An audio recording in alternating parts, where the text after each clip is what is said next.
नमस्कार दोस्तों, आज मैं उपस्थित हुआ हूँ आपके सामने एक नया टॉपिक लेके जिसका नाम है परसेंटेज यानी कि प्रतिशत।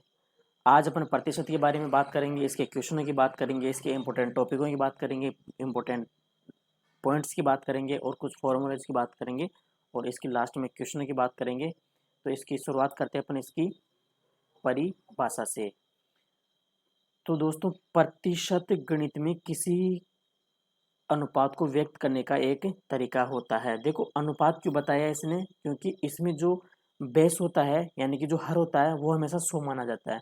100 मान के ही अपन प्रतिशत को सोल्व करते हैं। देखो, प्रतिशत का मतलब ही क्या होता है, प्रति 100 पे, यानी कि जो आधार है वो तो फिक्स है कि इसका 100 होता है। अपन 100 मान के ही इसकी कैलकुलेशन या गणना करते हैं, तो इसको अपन प्रतिशत बोलते हैं। इसलिए इसको अपन अनुपात में भी बोल जाते हैं। ठीक है। देखो, प्रतिशत का मतलब ही होता है 1/100। अगर किसी भी संख्या के सामने प्रतिशत लगा है तो अपन उसे को साधारण भिन्न में या साधारण संख्या में बदलने की बात करें या भाग में बात बदलने की बात करें तो अपने को उससे 1/100 से गुणा करना पड़ता है उस संख्या को। तो देखो, मैं इसी के साथ इसके कुछ बिंदुओं की बात करते हैं, इंपोर्टेंट बिंदुओं की बात। जैसे कोई भी अपने को भिन्न दे रखा है, ठीक है, और उसको बोले कि इसको प्रतिशत में बदलो, तो अपन को उसको प्रतिशत में बदलने के लिए उसको 100 से गुणा करना पड़ता है। ठीक है, कितने से गुणा करना पड़ता है? 100 से, क्योंकि अपन प्रतिशत को 100 का आधार प्रतिशत में 100 को आधार मान के चलते हैं, तो इस 100 को 100 से गुणा करेंगे। जैसे एग्जाम्पल के तौर पे मैं आपको बता दूं कि जैसे अपने को दे दिया 7/20, अब इसको बदलवाता है वो प्रतिशत में, तो अपन इसको करेंगे 7/20 गुणा 100। ये से 5 बार कट जाएगा और इधर आ जाएगा 35%। यानी कि जो 7/20 है वो प्रतिशत में 35% होता है। देखो, भागों की काउंटिंग अपन ऐसे करते हैं, 20 में से 7, इसको अपन बोलेंगे 20 में से 7, और प्रतिशत की बोलेंगे अपन 100 में से 35। ठीक है, तो अपन ये तो प्रतिशत में बोलने का तरीका होता है कि 100 में से 35। कभी कभी अपन नहीं बोलते क्या कि ये तो 100% सही है, इसका मतलब ये है कि वो 100 में से 100 बिल्कुल बराबर एक्यूरेट है, इसलिए अपन उसका यूज करते हैं। ठीक है, तो अपन आगे बढ़ते हैं और अगले बिंदु की बात करते हैं। अगला बिंदु ये है कि अपने को जैसे कोई संख्या दे दे, संख्या ए दे दे और उसका पूछ ले कि इसका जेड प्रतिशत कितना होगा। ठीक है, कोई संख्या दे दे और उसका प्रतिशत पूछ ले कि ये इसका इतना प्रतिशत कितना होगा, तो अपन को उसको निकालने के लिए यूज करते हैं संख्या गुणा वो प्रतिशत बटा 100। ठीक है, प्रतिशत का मतलब ही 1/100 ही होता है। जैसे अपने को ये लिखा हुआ है जेड प्रतिशत, ठीक है, तो अपन इसको लिखेंगे ना, तब ये लिखने में आएगा ये Z/100। ठीक है, ये देखो Z/100, इसको साधारण भिन्न में लिखेंगे तो अपन लिखेंगे Z/100, और ये अपनी संख्या होगी ए, तो इसको ऐसे ही गुणा कर देंगे। देखो, मैं इसको एक एग्जांपल लेके बताता हूँ आपको। जैसे अपने को बोल दे कि 500 है, 500 का निकालना अपने को 50% कितना होगा, तो अपन इसको सोल्व करेंगे। 500 गुणा 50%, को हटाएंगे तो 100, तो ये 100 से तो 2 जीरो कट जाएगी और ये आ जाएगा 250, यानी कि आधा। 50% का मतलब 500 का आधा हो जाएगा। तो अपन इस प्रकार इसका प्रतिशत निकालते हैं। और अब देखो, जो इसका दूसरा बिंदु है वो भी सेम ऐसे ही है, लेकिन इसमें ये कहा है कि जैसे एक बार प्रतिशत दे दे तो उसके कंटिन्यू आगे भी प्रतिशत दे सकता हो, तो उसको कैसे सोल्व करते हैं। जैसे एग्जाम्पल से अपन समझते हैं इसको। इसी को बोल दे अपने को कि 500 है, ठीक है, 500 का आपको दिया हुआ है, एक तो निकालना है 10%, इसी के साथ निकालना 20%, इसी के साथ निकालना है आपको वापस 10%। ठीक है, तो अपन इसको ऐसे निकालेंगे, 500 गुणा 10% गुणा 20% और गुणा 10%, तो ये अपना प्रतिशत निकल के आ जाएगा। ठीक है भाई, अपन आगे बढ़ते हैं और आगे अगले वाले टॉपिक की बात, पॉइंट की बात करते हैं। तो अपना पॉइंट, अगला वाला पॉइंट है कि अभी तो अपन प्रतिशत निकाल रहे थे कि इसका 10% कितना होगा, इसका 15% कितना होगा, लेकिन अब जो क्वेश्चन है उसका उल्टा है। इसमें उल्टा ये है जैसे अपने को कोई संख्या दे देगा, जैसे दे देगा अपने को x, और पूछ ले कि x है वो a का कितना प्रतिशत है, a का कितना प्रतिशत है। ये a का है, इसका मतलब ये हुआ कि जो a है वो हर में जाएगा और जो x है वो अंश में जाएगा। a को इसने बेस मानने के लिए कहा कि a का कितना प्रतिशत है, तो अपन इसको बेस मानेंगे यानी कि आधार, और जो अपना x है उसको अपन मानेंगे अंश। ठीक है, जैसे इसको मैं एक उदाहरण के तौर पे समझाता हूँ आपको, कैसे बोल दे अपने को कि जो ये 6 है वो 30 का कितना प्रतिशत है। ठीक है, प्रतिशत है, तो अपन ऐसे निकालेंगे, 30 का पूछा तो 30 को लिखेंगे नीचे, 6 को लिखेंगे ऊपर और इसको 100 से गुणा कर देंगे, तो ये 16 की आ जाएगा अपने पास, 0 से 0 और ये आ जाएगा 2 बार, यानी कि 20%। ठीक है, जो ये 6 है वो 30 का 20% है। ठीक है, तो ये इस प्रकार आएगा। और अगला वाला बिंदु है अपना कि किसी संख्या के x प्रतिशत का मान a है तो संख्या क्या होगी। ये समझने वाली बात है कि इसमें x प्रतिशत जैसे कोई प्रतिशत है x प्रतिशत की वैल्यू अपने को दी गई है a। ठीक है, तो अपने को संख्या निकालनी है तो कर देंगे अपन a बटा एक्स गुणा 100। ये एग्जाम्पल से अच्छे से समझ में आएगा, तो मैं आपको एग्जाम्पल लेके समझाने की कोशिश करता हूँ इसको। जैसे अपने को दिया हुआ है 10%। ठीक है, एक्स की वैल्यू अपने पास 10 और इसका मान दिया है अपने को 20। तो अपने को इसने पूछा है कि संख्या क्या होगी। अब देखो इस प्रतिशत में अपन बात करते हैं तो जो संख्या मानेंगे ना वो अपन लेंगे 100%। ठीक है, क्योंकि जैसे कोई संख्या है उसका अपने को 10% दिया है और अपने को पूरी संख्या ज्ञात करनी, तो वो पूरी संख्या कितना प्रतिशत हो जाएगी, वो हो जाएगी 100%। ठीक है, तो अपने को 10% की वैल्यू दी गई है और अपने को निकालनी है 100% की वैल्यू। तो अपन उसको निकालने के लिए क्या करेंगे, गिवन वैल्यू कितनी है अपने पास 10, और गिवन प्रतिशत कितना है 10, और आस्क प्रतिशत कितना अपना 100, और 10% की वैल्यू कितनी है अपने पास 20। तो ये 16 हो क्या जाएगा अपने का, ये 0 से कैंसिल और 200, यानी कि जो अपने पास वो संख्या आएगी वो 200 आ जाएगी। ठीक है, अब आप इसको क्रॉस चेक करने के लिए एक बार ये देख लो अपने अपने संख्या कितने लिए 200, इसका 10% निकाल लो, प्रतिशत निकालना आपने सीखा है तभी, तो इसका 10% आ जाएगा अपने पास 20। क्रॉस चेक में सही है, ये 20 है, यहाँ भी 20 है, यानी कि अपना जो प्रतिशत निकला वो बिल्कुल सही है। तो अपन अगले बिंदु की तरफ बात करते हैं। तो अपना अगला बिंदु है कि किसी संख्या का x प्रतिशत का मान a है तो उसका y प्रतिशत कितना होगा। ठीक है दोस्तों, इसमें यह कहा है कि जिसको अपने को जैसे 1% दे देता है, मैं उदाहरण से ही समझाता हूँ इसको भी अच्छे से, उदाहरण से ये सही समझ में आएगा। प्रतिशत ये इसने ये कहा है कि जैसे कोई संख्या है, ठीक है, कोई संख्या है उसका 10% का मान दिया है अपने को 15। ठीक है भाई, और उसका पूछा है कि बताओ कि 20% की वैल्यू कितनी होगी, ये पूछा है अपने से। ठीक है भाई, तो अपन इसकी बात करते हैं। तो ये हो जाएगा अपने को 10 की वैल्यू दी हुई है 10, ये तो हो गया अपना गिवन परसेंटेज, मतलब दिया गया प्रतिशत, और जो अपना पूछा गया प्रतिशत है वो है 20%, और 10% की वैल्यू कितनी है अपने पास 15। ठीक है, तो ये हो जाएगा 5 से काटेंगे तो ये 2 और इधर 3 और इसको 2 को इससे काटेंगे 10, तो आ जाएगा अपने पास 30। यानी कि किसी संख्या का 10% 15 हो तो उसका जो 20% होगा उसी संख्या का वो अपने पास 30 आ जाएगा। इस फॉर्मूले का कहने का मतलब यही है। एक बार और समझ लो इस फॉर्मूले को कि किसी संख्या का x% का मान अपने को दिया हुआ है a, तो उसका जो y% होगा उसको निकालने का फॉर्मूला होता है अपने को, ये तो पूछा हुआ मान है कि कितना है और ये दिया हुआ मान है x और ये दी गई वैल्यू है a।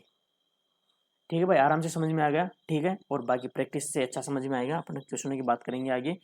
तो अगली अगली स्लाइड की ओर बढ़ते हैं अपन। और अगला जो बिंदु है अपना प्रतिशतों की तुलना। देखो भाई ये सबसे इंपॉर्टेंट पॉइंट है प्रतिशत के अंदर, प्रतिशतों की तुलना। अभी पीछे भी मैं प्रतिशतों की तुलना ही करते करते क्वेश्चनों को कर रहा था।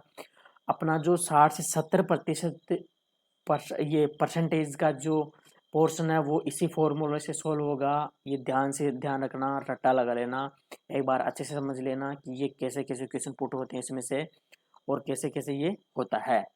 देखो इसमें जो इस फॉर्मूले में यहाँ लिखा हुआ है ये है इसका आस्क परसेंटेज, यानी कि जो पूछा गया प्रतिशत होता है वो यहाँ लिखा जाता है, और दिया गया प्रतिशत इसके भाग में लिखा जाता है, और जो दिया गया प्रतिशत है उसकी जो वैल्यू दी गई होगी अपनी गिवन वैल्यू, वो इसके मल्टीप्लाई में लिखते हैं।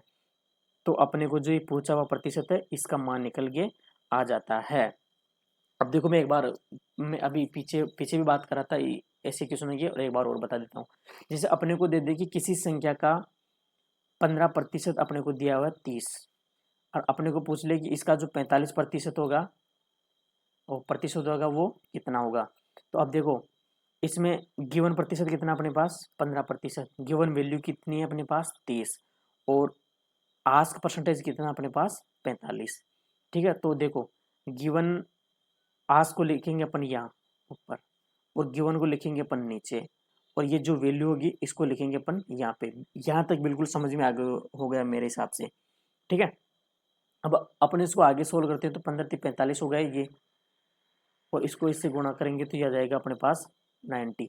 यानी कि किसी संख्या का 15% 30 है, तो उस संख्या का जो 45% होगा वो 90 होगा।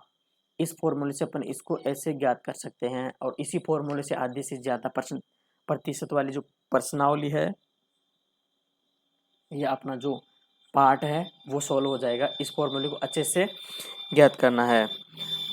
दोस्तों ये थोड़ा से डिस्टर्बेंस हो रहा है, इसके लिए माफ़ी चाहते हैं। थोड़ा सा ये टाइम ऐसा है इसलिए यहाँ पे व्हीकल चलते रहते हैं। तो अपन इसी के साथ आगे बढ़ते हैं, और अपना अगला जो बिंदु है वो लेते हैं। अगला बिंदु अपना ये है कि दो संख्याएं a और b, इनमें किसी एक को कम करें या बढ़ाएं। ठीक है, कम या बढ़ाएं, तो इन दोनों का गुणनफल स्थिर रहे, इसके लिए अपने को दूसरी संख्या को कितना कम या बढ़ाना चाहिए, बढ़ाया जाना चाहिए। इसके लिए जो परिवर्तन होगा उसको अपन इस फॉर्मूले से ज्ञात करते हैं। मैं इस फॉर्मूले को अच्छे से समझा देता हूँ आपको। जो ये x है वो अपने को जो घटाया बढ़ा गया प्रतिशत दिया जाएगा वो होगा, और ये प्लस माइनस एक्स का मतलब होगा कि अगर प्रतिशत बढ़ा रहा है तो प्लस एक्स लिखेंगे, अगर प्रतिशत घटा रहा है तो माइनस एक्स लिखेंगे, और गुणा 100 से कर देंगे। ठीक है, मैं एक बार एक एग्जाम्पल से आपको समझा देता हूँ। एग्जाम्पल ये है कि जैसे किसी संख्या को अपन, जैसे अपन ए की बात करते हैं। ठीक है, ए को मैं बढ़ा रहा हूँ 10%, 10% इसको बढ़ा रहा हूँ, तो अपने को ज्ञात करना है कि बी को कितना प्रतिशत कम करें कि इन दोनों का जो गुणनफल है वो स्थिर रहे। उसके लिए ये फॉर्मूला लगेगा अपना। कितना प्रतिशत बढ़ाया अपन ने, 10% बढ़ाया।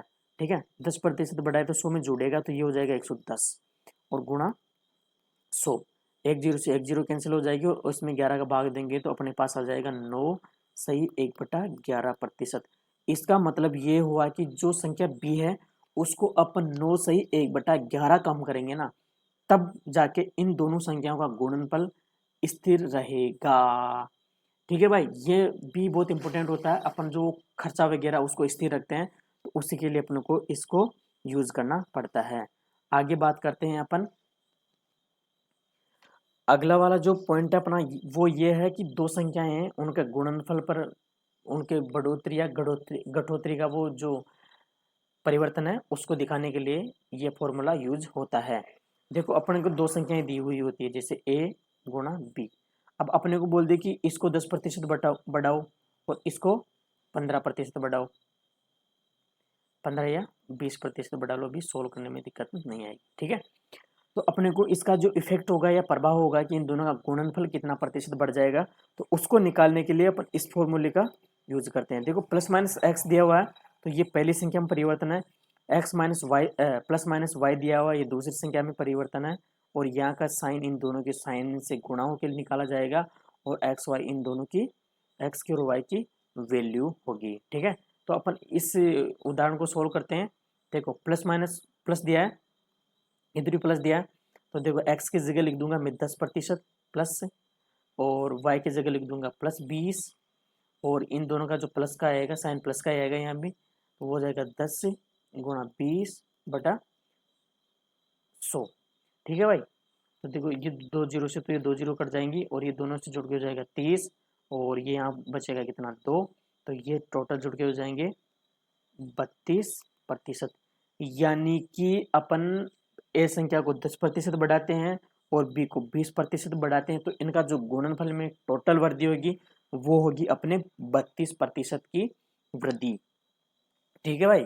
देखो इसमें घटोतरी भी कर सकते हैं अपन, ऐसी बात नहीं है कि हमेशा हम वृद्धि या वृद्धि करें।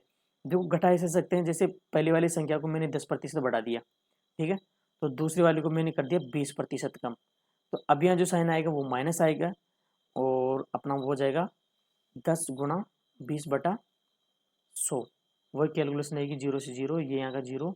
अब देखो यहाँ +10 है, यहाँ -10 है, इसका मतलब जो यहाँ 16 वो क्या आएगा, वो तो हो जाएगा -10, और इधर जो बचेगा वो बचेगा -2, तो टोटल अपने पास आ जाएगा -12। यानी कि ये दोनों परिवर्तन करने के बाद संख्या के गुणनफल में जो परिवर्तन होगा -12% कम हो जाएगा। इधर 32% बढ़ रहा था, इधर -12 है, तो 12% कमी हो रही है। ठीक है भाई। इसका एक और चीज बता देता हूँ, अगर ये प्लस में आता है तो बढ़ोतरी होती है, और इसकी वैल्यू माइनस में आती है तो उसके गुणनफल का जो प्रभाव होगा वो ऋणात्मक होगा। इसी के साथ अपन आगे बढ़ते हैं और आगे बिंदु की बात करते हैं। अगला जो पॉइंट अपने पास वो ये है कि जो प्रतिशत का प्रभाव है वो अपन जनसंख्या पर कैसे शो करते हैं। देखो जनसंख्या पर इसका प्रभाव शो करने के लिए मैं बता देता हूँ आपको कि जैसे कोई शहर है, उसकी जनसंख्या अपने को पी दी हुई है, और उसकी जो प्रतिशत में वो जनसंख्या में वृद्धि है वो R% दी गई है अपने को। ठीक है, प्रतिशत बढ़ोतरी भी हो सकती है और कमी भी हो सकती है। तो अपने को उसका जो n वर्षों बाद उस ग्राम या उस समुदाय की जनसंख्या होगी वो कितनी होगी, वो निकालने के लिए अपन ये फॉर्मूला यूज करते हैं, P गुणा 100 ± R। प्लस माइनस इसलिए लिखा है मैंने कि जनसंख्या बढ़ भी सकती है, जनसंख्या घट भी सकती है। जो इस बार जो कोरोना चल रहा है, इस तरह की कोई बीमारी आ जाए तो जनसंख्या घट भी जाती है, बाकी जनसंख्या बढ़ती रहती है। तो प्लस माइनस मैंने लगा दिया है, और बाकी जो ये n है वो इसके वर्षों को डिनोट करता है, वर्ष को।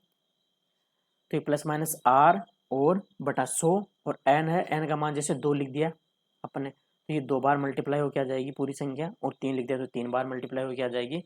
बाकी ऐसे क्वेश्चनों को ऐसे जो पॉइंट होते हैं उनको क्वेश्चनों को समझने में आसानी होती है। इसी प्रकार इसका जैसे अपने को दे दे कि वर्तमान की जनसंख्या इतनी है और ये इस हिसाब से बढ़ती हुई आ रही है, तो आपको ये बतानी है कि जो 2 वर्ष है, 2 वर्ष पहले की जनसंख्या क्या थी। ये पूर्व की जनसंख्या भी अपने से पूछ सकता है, तो उसके लिए देखो अगर वो अपने को आगे की जनसंख्या पूछ रहा है तो ये प्लस माइनस 100 आ रहा है, उसको अपने को ऊपर की साइड रखना है, यानी अंश में रखना है। और अगर ये पीछे की जनसंख्या अपने से पूछ रहा है तो जो प्लस माइनस 100 आर है, नहीं 100 प्लस माइनस आर है, इसको अपने को हर में रखना होता है, तब जाके अपने को वर्तमान से पीछे की जनसंख्या अपने को ज्ञात होगी। ठीक है भाई। अगर अपने को जो आर जो प्रतिशत है वो अलग अलग वर्ष की अलग अलग दी गई हो तो उसका जो अपन प्रभाव निकालते हैं वो ऐसे निकालते हैं, पी पहले वर्ष की आर को प्लस माइनस करके लिख देते हैं, दूसरे वर्ष के आर को प्लस माइनस करके लिख देते हैं, तीसरे वर्ष की, ऐसे कंटिन्यू अपन कर सकते हैं। ठीक है, किसी वर्ष में अगर कमी हो रही तो उसको कमी कमी लिखेंगे, और वृद्धि हो रही तो अपन उसको वृद्धि लिखेंगे। ठीक है, अब आगे बढ़ते हैं अपन, और आगे अपन एक और टॉपिक की बात करते हैं, जो वो है कि अगर जैसे अपन कोई प्रॉपर्टी या मशीन या मशीनरी कोई गाड़ी वगैरह खरीद लेते हैं, तो उसके जो कुछ दिनों बाद है उसका रेट में कमी या वृद्धि होती है, उसमें जो प्रभाव दिखेगा कि जैसे उसकी रेट है आज 100 और इसकी रेट 10% पर साल के हिसाब से कम हो रही है, तो 2 साल बाद इसकी रेट कितनी रह जाएगी, या अगर बढ़ोतरी हो रही है तो 2 साल बाद इसकी रेट कितनी हो जाएगी। इन दोनों के प्रभाव को देखने के लिए भी अपन वही सेम फॉर्मूला यूज करते हैं। ठीक है, वही 100 प्लस माइनस आर, आगे की पूछे तो पीछे की पूछे तो वही उल्टा करना अपने को, 100 प्लस माइनस आर को नीचे करना है, इधर 100 प्लस माइनस आर को ऊपर करना है। वही एन है, ये वर्ष को दिखाता है, जितने वर्ष का होगा उतनी बार ये मल्टीप्लाई होता जाएगा। और अगर अपने को इसके प्रतिशत दर है वो अलग अलग दी गई हो तो अपने को वही अलग अलग फॉर्मूला यूज करके इसको निकालना होता है।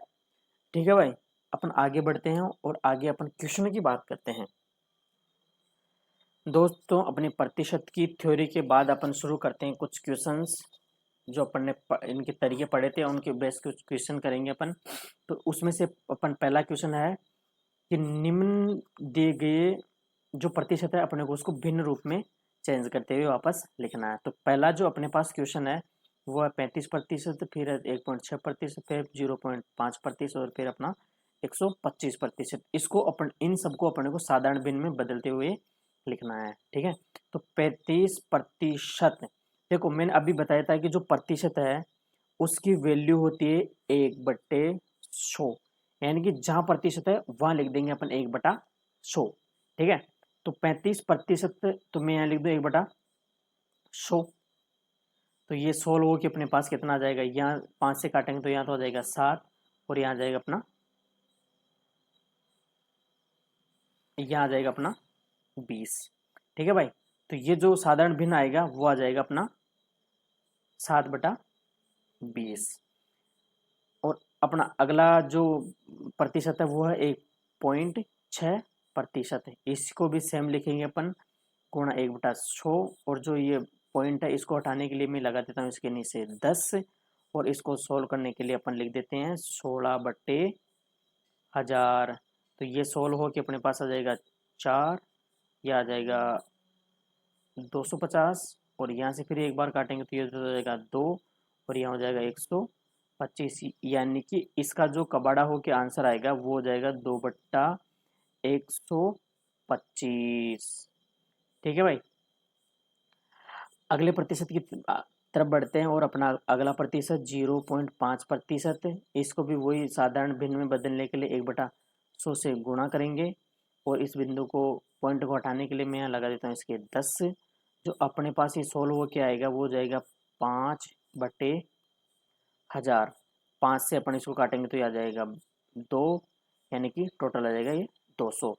जो अपने पास इसका जो भिन्न रूप आएगा वो हो जाएगा अपने पास 5/200। ठीक है भाई, अगला क्वेश्चन है अपना 125%। प्रतिशत की जगह वही मैं लिख देता हूँ 1/100, और इसको सोल्व करेंगे अपन तो ये हो जाएगा 25 से कटेगा तो ये तो आ जाएगा 5, और ये कटेगा तो आ जाएगा ये 4, यानी कि 5/4। ये हो जाएगा अपना इनका साधारण वो प्रतिशत से अपने इसको साधारण भिन्न में चेंज करते हुए रूप हो जाएगा इन सबका।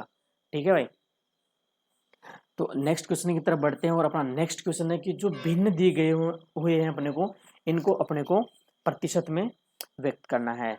पहला भिन्न अपने पास 9/20, दूसरा अपने 12/25, तीसरा अपने पास 15/16 और चौथा भिन्न अपने पास 1/4।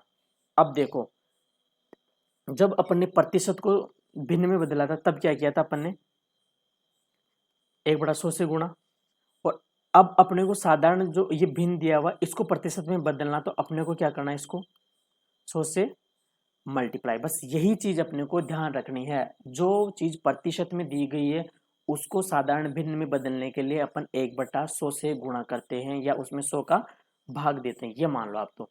ठीक है, और अपने को कोई जैसे भिन्न दिया गया है तो उसको प्रतिशत में बदलने के लिए अपन उसको 100 से मल्टीप्लाई कर देंगे, तो वो जाके अपना प्रतिशत में शो हो जाएगा। तो अपन इसकी क्वेश्चनों की शुरुआत करते हैं। तो पहला क्वेश्चन लेते हैं 9/20। अब इसको प्रतिशत में बदलना तो अपन क्या करेंगे, इसको 100 से मल्टीप्लाई कर देंगे। 100 से मैं इसको हटाऊँ तो आ जाएगा 5, और 9 5 से गुणा होकर आ जाएगा अपना 45। ठीक है, 45%। ठीक है भाई, अगला क्वेश्चन लेते हैं अपन। ये बहुत इजी क्वेश्चन है, ये वन लाइनर है, बिल्कुल पेन चलाने की जरूरत ही नहीं पड़ती इन क्वेश्चनों में से में। अगला अपने पास 12/25 गुणा 100। ठीक है, तो 25 से ये कट जाएगा 4 बार, तो ये आ जाएगा अपना बाहर चौक 48%। बहुत इजी क्वेश्चन है, कोई लोड लेने की जरूरत है ही नहीं इसमें। ये हो जाएगा 15/16 गुणा वही 100। तो ये हो जाएगा यहाँ पे 4, इधर हो जाएगा 25, और कोई ऑप्शन नहीं है इनको काटेंगे, तो ये गुणा हो के आ जाएगा अपने पास। मैं इधर गुणा कर लेता हूँ इसको, 25, 100, 25, 25, 5, 7, 375।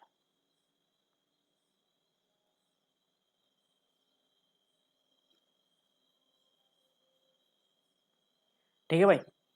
तो अपना पास जो आंसर आएगा वो हो जाएगा अपने पास 375/4 प्रतिशत। ठीक है। और अपना अगला जो भिन्न है वो है 1/4 गुणा वही अपना कर देंगे इसको 100, और ये कट आ जाएगा अपने पास 25%।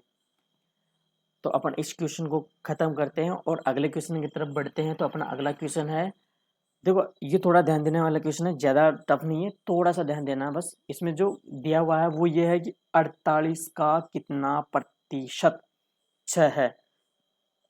देखो इसकी लैंग्वेज कहने का मतलब ये है कि जो 6 है वो 48 का कितना प्रतिशत है वो अपने को बताना है। देखो 48 का पूछा है, 48 का यानी कि जो 48 है उसको अपन बेस या आधार या हर मानेंगे। ठीक है। तो इसको सोल्व करते हैं तो अपना आ जाएगा 48 तो आ जाएगा नीचे, पूछा किसको है 6 को आस, और अपन इसको गुणा कर देंगे 100 से। ठीक है। तो ये हो जाएगा अपना 6, यहाँ जाएगा 8, यहाँ हो जाएगा 1, और 8 का भाग इसमें देंगे तो 100/8, यहाँ तो आ जाएगा 25, यहाँ जाएगा 2, सही आंसर आ जाएगा इसका 12.5%। यानी कि जो ये 6 है वो 48 का 12.5% है। देखो दोबारा देख लो एक बार इसको, इसने कहा है कि 48 का 6 कितना प्रतिशत है। अपन इसको ऐसे भी बोल सकते हैं कि जो ये 6 है वो 48 का कितना प्रतिशत है। तो अपने को आधार क्या मानना है इसमें, 48 कहा इसने कि 48 का, इसलिए अपन इसको आधार को 48 मानेंगे और अंश को अपन 6 मानेंगे, और 100 से गुणा करते हुए इसको प्रतिशत निकालें, जो कि अपने पास 12.5% आ जाएगा। अगला क्वेश्चन भी सेम क्वेश्चन है इसमें। ठीक है। इसने कहा है कि 18 का, यानी कि जो बेस है वो तो मानेंगे अपन 18, और जो संख्या दी हुई है वो अपने पास है 36। देखो छोटी बड़ी हो सकती, कोई इश्यू नहीं है, डरने की बिल्कुल जरूरत नहीं है। वही 100 से गुणा करेंगे अपन, ये हो जाएगा अपना 2, और 2 को 100 से गुणा करेंगे तो आ जाएगा 200%। अब ये इसका मतलब ये हुआ कि जो ये 18 है इसका 36 200% है, या 36 18 का 200% है। 200% का मतलब को क्या होता है, जस्ट डबल। अब अपने को सीधे सीधा ही दिख रहा है कि जो 18 है उसका 36 डबल है। ठीक है। इस प्रकार अपने को इसको प्रतिशत निकाल सकते हैं।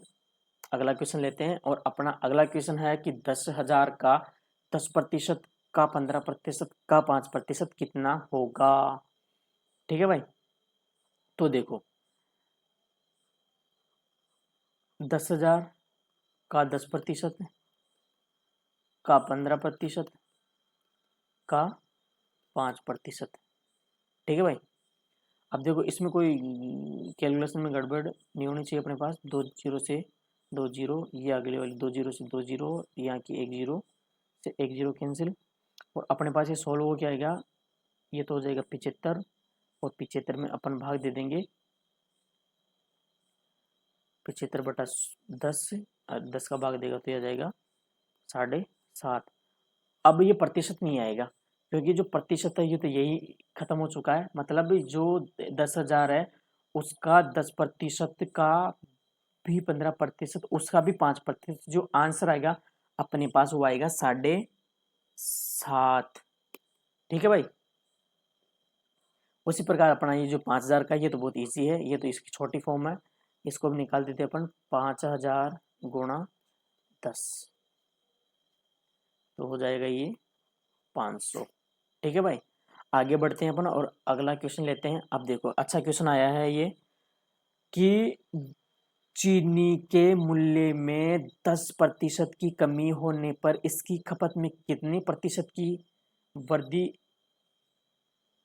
ओ सॉरी, ये यहाँ पे देखो परिवर्तन नहीं करने को बोल रहा है, तो इसने ये बोला है कि चीनी के मूल्य में 10%, अच्छा अच्छा ठीक है सही है, 10% की कमी हो रही है। ठीक है, चीनी अब सस्ती हो गई। ठीक है, चीनी सस्ती हो गई तो मजे हो गए। तो इसने कहा है कि इसकी खपत में कितनी प्रतिशत की वृद्धि करें कि पैसे उतने खर्च हो।